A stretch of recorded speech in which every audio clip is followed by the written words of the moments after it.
Nah, udah ada, Mas.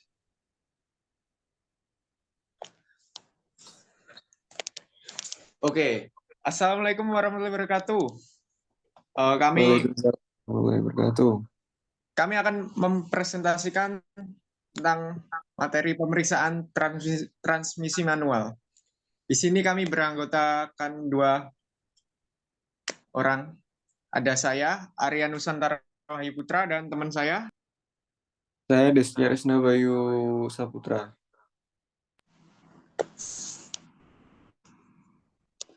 Oke, Mas. Geser slide-nya, Mas.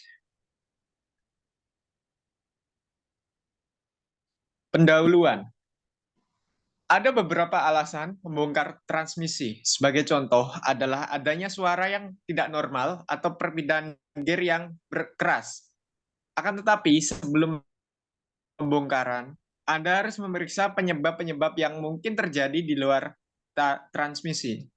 Sebagai contoh, proses perpindahan gear yang terasa sulit jika Anda melepas kabel pemindah dan periksa gerakan tuas pemindah, Anda dapat memutuskan apakah penyebabnya pada transmisi atau tidak.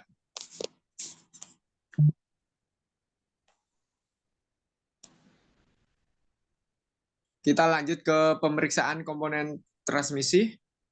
Yang pertama ada pemeriksaan casing transmisi atau bagian luarnya ya, teman-teman. Pemeriksaan utama adalah apakah ada retak dan tutup pernafasan berfungsi dengan baik. Bersihkan jika tutup pernafasan terlihat kotor, seperti gambar di samping itu. Oke, yang kedua ada pemeriksaan permukaan gear. Jika gear sudah aus atau rusak, ganti dengan yang baru karena dapat menimbulkan suara yang tidak normal. Jadi gear yang ada di dalam transmisi itu ya, kita harus mengeceknya. Kemudian ada pemeriksaan bantalan. Bersihkan bantalan, kemudian putar. Periksa apakah bantalan dapat berputar secara halus. Periksa juga kesamaan komponen res luar dan res dalam pada permukaan roll. Dan ganti satu set. Jika terdapat masalah, periksa bushing dari keausan, goresan, dan retak. Gambarnya ada di sebelah kanan itu.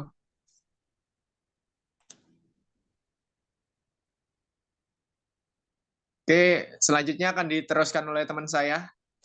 Silakan, Mas. Baik, selanjutnya ada pemeriksaan mekanisme sinkronis.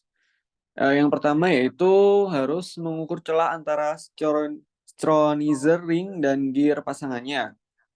Yang kedua, ganti jika ada keausan yang signifikan pada tonjolan synchronizer key. Selanjutnya, ganti jika patah atau ada masalah dengan key spring. Untuk gambarnya ada di sebelah kanan. Selanjutnya yaitu pemeriksaan tuas pemindah. Yang pertama yaitu periksa kondisi tuas pemindah transmisi. Yang kedua yaitu periksa bushing pada tuas pemindah transmisi. Yang ketiga yaitu meriksa sambungan antara tuas pemindah transmisi dan linkage transmisi.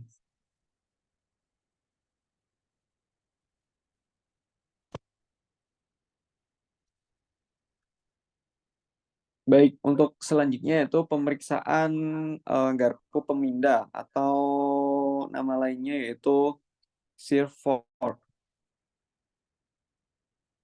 Untuk garpu pemindah itu meliputi dua pemeriksaan. Yang pertama itu memeriksa secara visual dan kedua memeriksa secara eh, ada atau tidaknya keausan pada komponen garpu pemindah.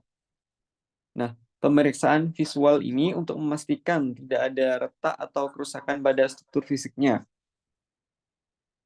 Selain itu, keausan juga diperiksa pada bagian-bagian yang sering bergerak atau bersentuhan dengan beban untuk memastikan kinerjanya optimal dan tidak menyebabkan resiko terjadinya kecelakaan kerja.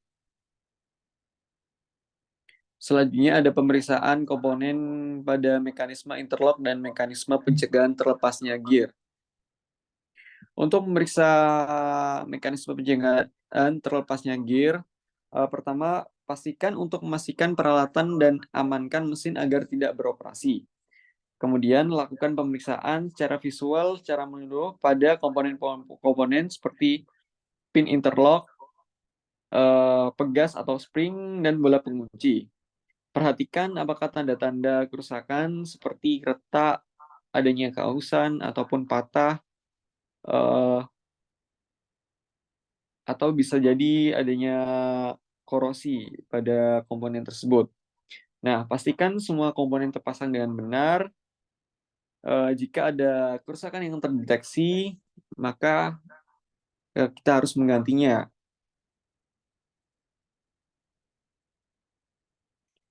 Selanjutnya, eh, pengertian dari diagnosa kerusakan transmisi. Eh, Secara umum, diagnosa kerusakan transmisi adalah proses identifikasi masalah atau kerusakan yang terjadi pada sistem transmisi kendaraan. Selanjutnya akan dijelaskan oleh rekan saya. Oke, terima kasih. Yang pertama ada diagnosa suara tidak normal.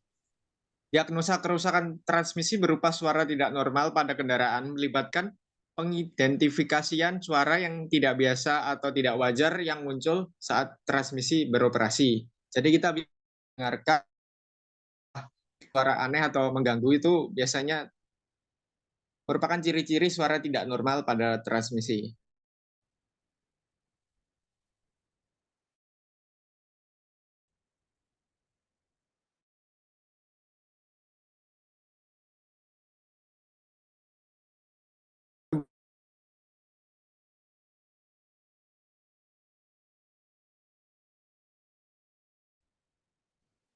Memindah ke shift frog sampai ke screen chrome machine.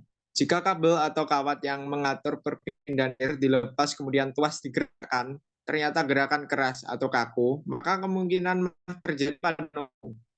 Jika salah pada nomor 2, teman-teman. Selama pergantian gear normal, pengemudi menginjak kopling dan tenaga tidak diteruskan ke transmisi, maka juga kopling tidak dilepas penuh.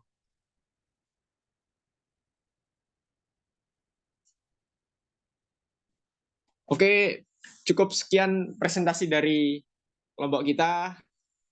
Saya mewakili kelompok mengucapkan terima kasih atas perhatiannya dan jika ada salah kata mohon maaf. Wassalamualaikum warahmatullahi wabarakatuh. Waalaikumsalam warahmatullahi wabarakatuh.